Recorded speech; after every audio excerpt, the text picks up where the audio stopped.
Hi, I'm Sheila Rondeau, and I'm the CEO of MOGXP.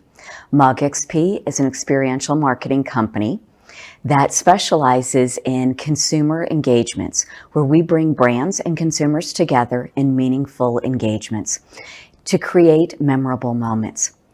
Our podcast is Legends in Leadership, and today I have a special guest. Shaunna Black is a pioneer in the IT world, in the tech side, as well as a real advocate for women in business. So, Shaunna, thank you so much. Oh, it's a pleasure coming here, Sheila. Thank you. Thank you. When you and I were talking, one of the things that really grabbed me was you talked about your philosophy in business. Mm-hmm. And I've heard it called so many things. I've heard it called servant leadership. I've heard it called soft skills and all of those different things. But you called it heart-led leadership.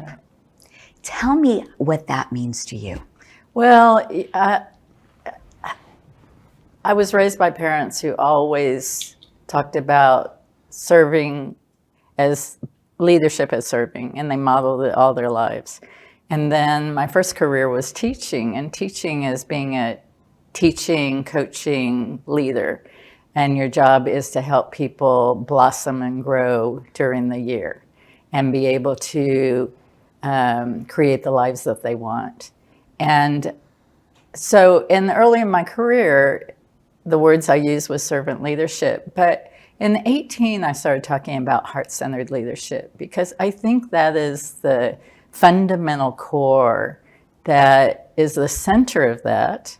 And we still are uncomfortable about talking about our heart at work.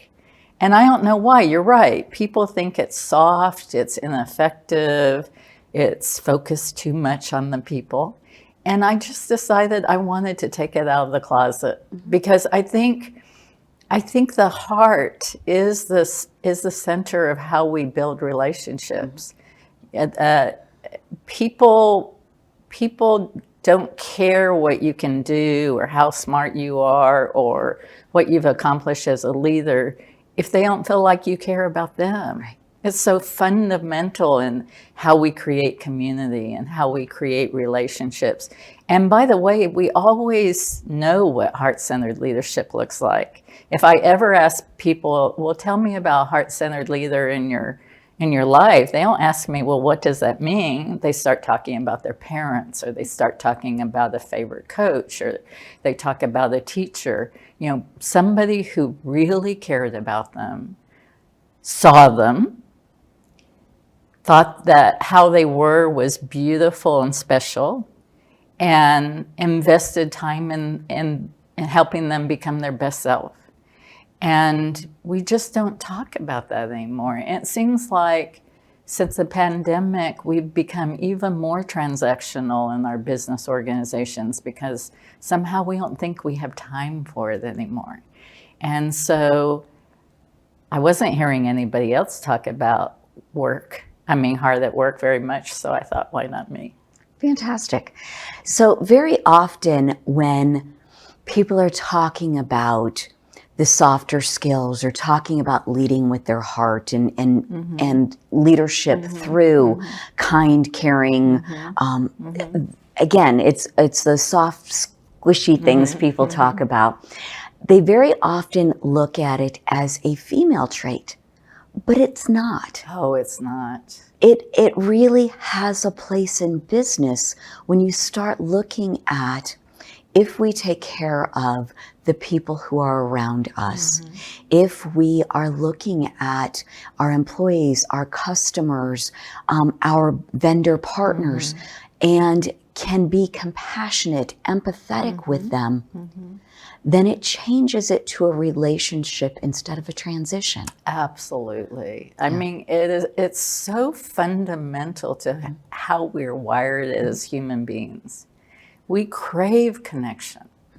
We crave meaningful relationships. And we spend so many hours of our life in our work life. Why does that community need to be different then the community we create in our homes, the community we create in our neighborhoods and our churches and our volunteerism, why do we, who made up the rules that we walk into something that we call work and suddenly community is not how we interact with other people? And honestly, too, Sheila, why do we call it soft? It takes a lot of authenticity, a lot of courage, a lot of vulnerability, a lot of self-awareness to be able to show up as your fully unique, beautiful self and risk creating a relationship with somebody else. And as a leader, particularly when you say, I'm going to be the initiator of that, I'm going to be responsible for creating this kind of environment, there's nothing soft about that. Yeah.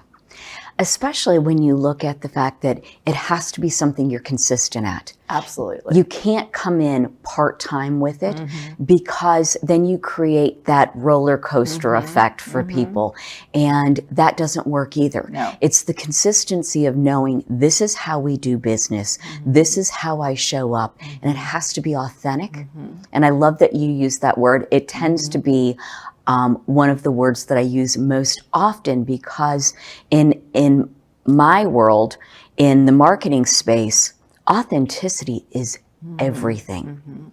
And as a brand, you have to be authentic because it really deviates, it pushes aside all of those people or businesses you shouldn't be doing business with.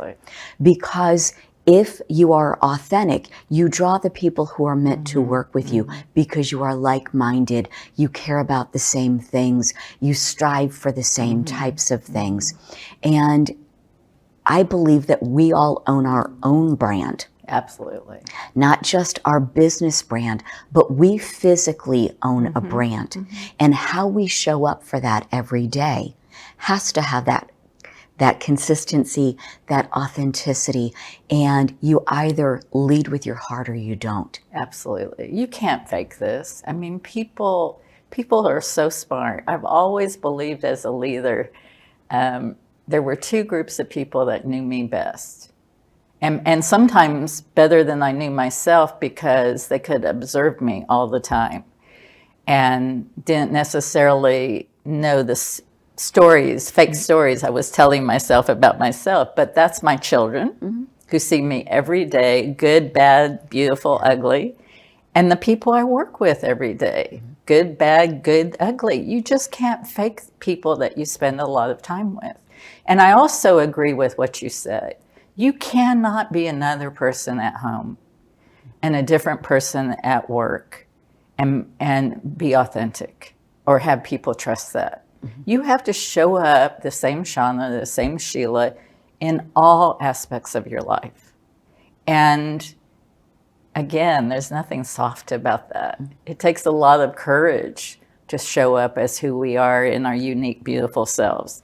People don't always approve of that. But I think it's the only joyful way to live.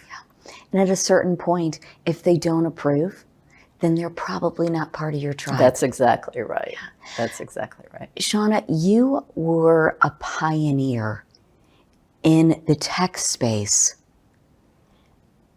not only just the tech space in general, but also as an advocate for women and mentoring women.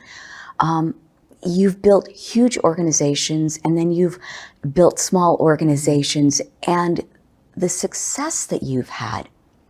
When you look at that time, as you were teaching, as you were mentoring, what were the lessons that you really wanted to instill? You know, the first one is that we succeed together, right? I don't think any of us succeed alone. I think we succeed together, and we're always standing on somebody else's shoulder. I really don't believe in that saying that, you know, I picked myself up with my bootstraps. There's always somebody's shoulder that we're standing on. That's the first thing. The second thing is that we grow together. We learn from each other. And you can only learn from each other if you create an environment of safety where it's okay to make mistakes. It's okay to stumble and pick yourself up again. And you know that there's always people around you reaching a hand back and pulling you up. And then I think the fourth thing is there is so much joy in succeeding together. Very early in my career, I was tapped on the shoulder frequently to move to organizations that were failing or were not performing, or I even was moved to organizations where across the company, the people in that organization were called losers because their loss was so public. And I came into these organizations and I realized how much grief there was in this organization because people knew they weren't succeeding together. And I realized that nobody wakes up in the morning and says, how can I fail today? Everyone wants to be successful. Everybody wants to be part of a successful team. Everybody wants to contribute to that successful team. Everybody wants to, contribute to a successful family, a successful community. And when they're not, it's because there's barriers in the way. And frequently the barriers are in the system around them.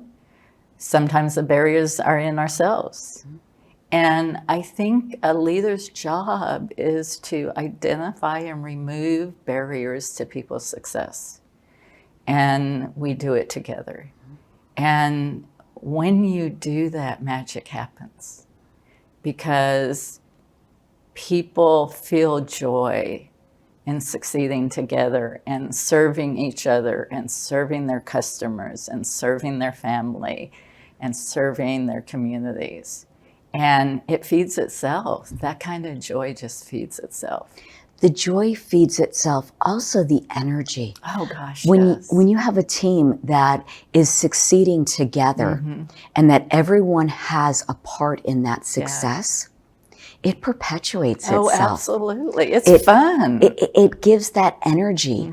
And the younger folks or the less experienced get that confidence. Yes. And then they all grow together.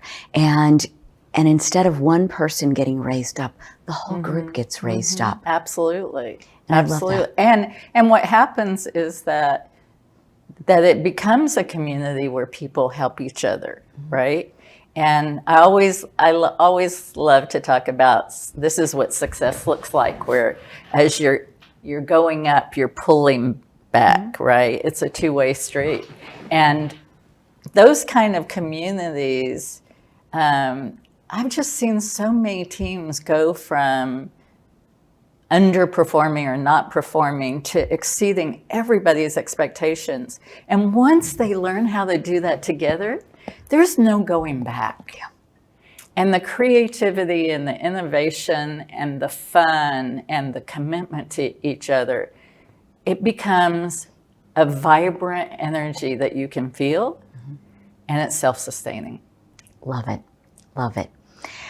So when you are mentoring, one of the other things I find I talk to folks about very often is that imposter syndrome. And I know we've all had it.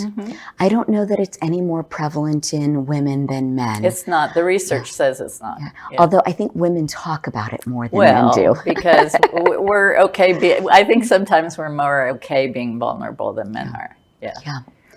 But that's something that we all need to be able to openly talk about. That I don't get the fake it till you make it, but I do get the okay. I have to walk into it and own it. So I know you've had experiences with that. Oh heavens, yes. I still have experiences with that. We all have self-limiting beliefs. We all have that voice in our head from somebody else in our life. We all acquire that as we grow up. I have a 7-year-old granddaughter, Jalen, who I love to death. She's turning 8. And now that she's in elementary school, I'm starting to see some of those self-limiting beliefs occur. You know, when she was at 3, 4, 5, she knew she was limitless. She knew she was beloved. She knew she was the most amazing person on the planet. And now she's in school and different messages are happening. Yeah. Some just from her friends, right? So these self-limiting beliefs are planted. And I think part of the journey is to be a self-observer. Know this when you're moving towards fear, because that's where the self-limiting beliefs show up. And pay attention. What is the message that you're telling yourself? And I think it's really important to have people in your life you can talk to about it, whether it's friends, which I have, or in my case, coaches. I still have coaches in my life, therapists in my life. I think they're really important in the journey to pay attention and constantly identify when those limiting beliefs show up. And they show up when we try to do something new for ourselves, and know how to release them and move into that self-love and self-confidence. Okay. But yes, I don't think there will ever be a moment in my life where I stop having to deal with them, because new ones show up. You were talking about your granddaughter. Yes. And while she is quite young, I know that you are already developing her in teaching. What are the areas you feel we're missing when we are developing our young children, but even our teens and 20s? You know, I think the first thing is to really help my granddaughter understand how special she is. That there's nobody else in the universe like her.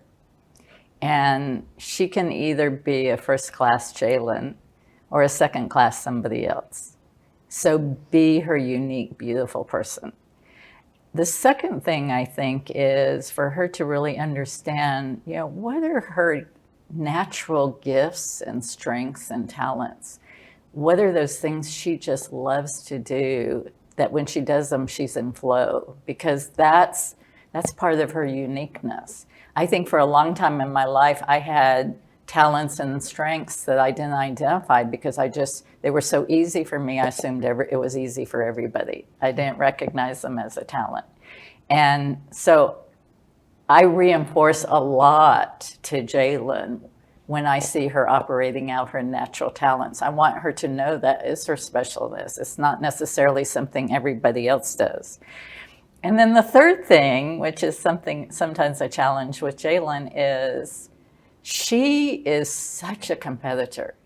She loves to do things perfect. She's very athletic. She's very artistic.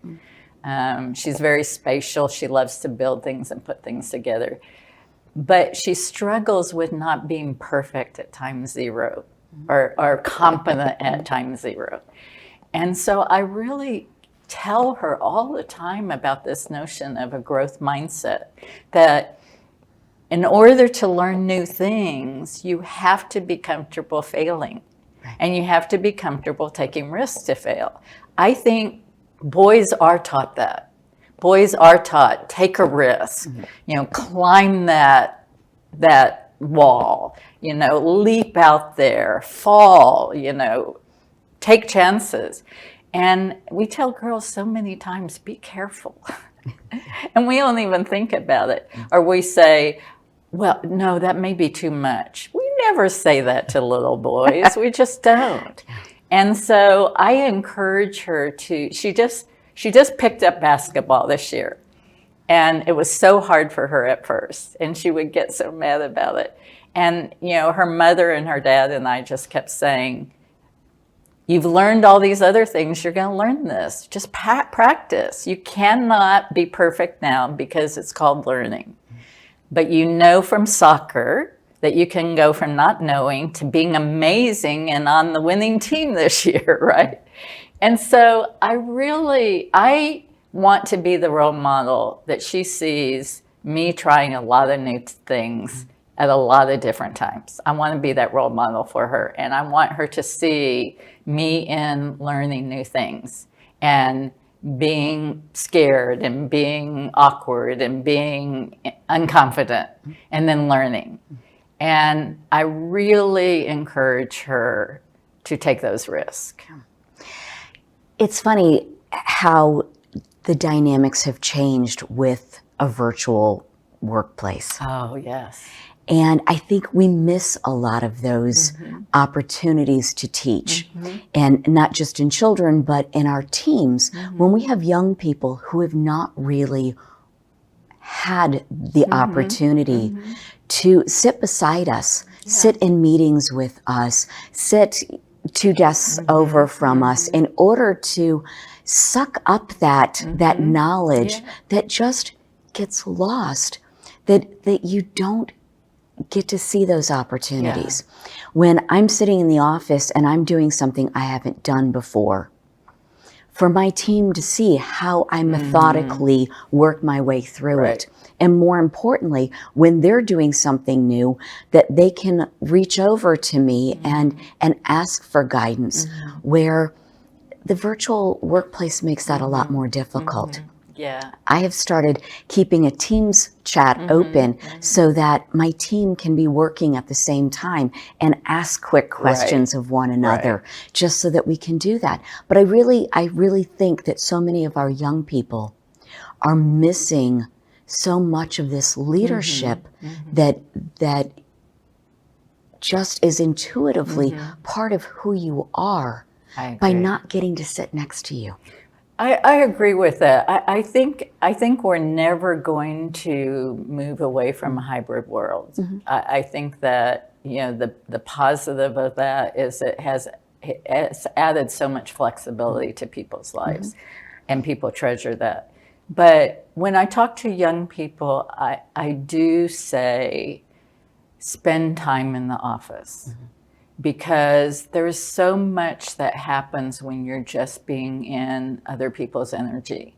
And relationships happen when you're in other people's energy. It doesn't mean we cannot create relationships using Zoom or et cetera, but you're not in people's energy in the same way. Right. And when you're working side by side, things happen.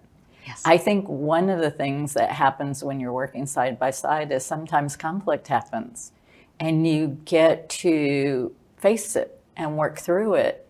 I think in a virtual world, it's so much easier to have conflict happen, and the two parties don't even know conflict has happened, but conflict has happened, and then people then withdraw and don't resolve it. I think that lots of young people through the pandemic in college and high school missed the opportunity to learn how to interact with people that are different from you, how to have conversations that may be, as you started this conversation saying, you know, we can come from different places and learn how to respect different ideas and find a common place. But I think kids in the pandemic in high school and college that did everything virtually missed out on a lot of that development. And it's up to us to create opportunities for this next younger generation to experience that in a more safe place. I know, talking to young people, sometimes they stay more in the virtual world because they're avoiding the discomfort of some of those relationship aspects that do create growth or conflict or require resolution or be with people that you don't feel as comfortable with as you might with other people. And I just think that's a really important piece of development. So yes, I think it's an yeah. So my company is based on experiential, face-to-face. And I have always felt that there is a value in just being in the same space. But being able to talk to someone face to face, we have shown time and time again by the analytics, by all of the different measurements of data, that people being in the same space changes habits. It changes people's perception. It changes relationships. It changes buying habits. That's why we do experiential. So absolutely, I love to see people coming together. And it's great if we can do it via Zoom and create opportunity.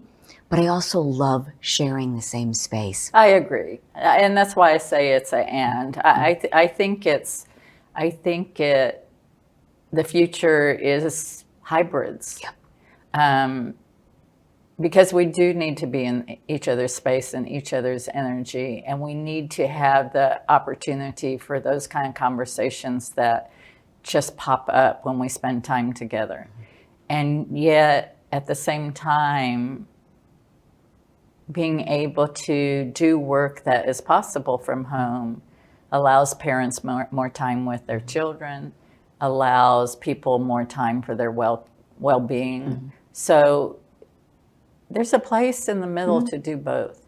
And I think that's the piece that our next two generations want us to understand better and work with them to navigate it, because it doesn't have to be either or. Right. Yeah. Love it. Words of wisdom. Thank you so much for spending time with us. Oh, it's always a pleasure. Thank you.